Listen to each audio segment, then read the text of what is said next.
Welcome to this guide on point of view and the use of the pronoun you. To make the content of this video more accessible, click the closed caption button or adjust the playback speed. In formal writing, the point of view from which the author writes sets the tone for the paper. Point of view refers to the perspective of the narrator. We can determine the point of view by looking at the pronouns that the author uses in the text. Authors most commonly write either in first-person point of view or in third-person point of view. In first-person point of view, the author is included in the essay through the use of personal pronouns like I or me, creating a more subjective tone. First-person point of view is often appropriate for personal essays and creative writing. Analysis, research, and persuasive essays often require third-person point of view. In third-person point of view, the author removes himself from the essay by using pronouns like he, she, or them.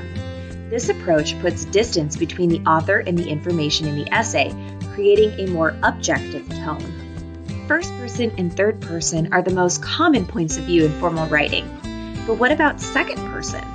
Using second person or the pronoun you brings the reader into the piece of writing, which can be very effective in creative pieces or in certain types of persuasive writing.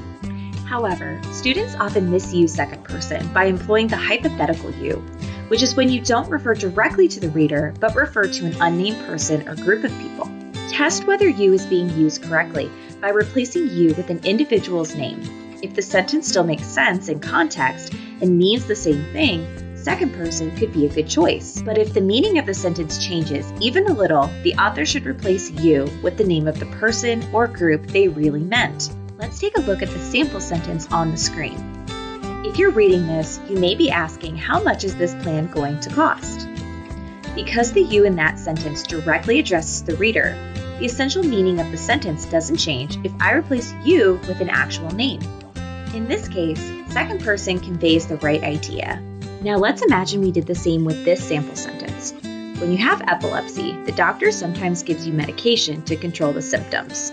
Because the you in this sentence doesn't refer to the reader, the sentence becomes confusing when I fill in an actual name. Is the author really making a statement about my medical situation? Probably not. So in this case, use of second person is not appropriate. Instead, the author should replace you with a group of people they really meant, in this case, patients. By always choosing the appropriate point of view, you can improve your writing and make your tone more consistent. For more academic support resources, read this video's description. Thank you for watching. We hope to work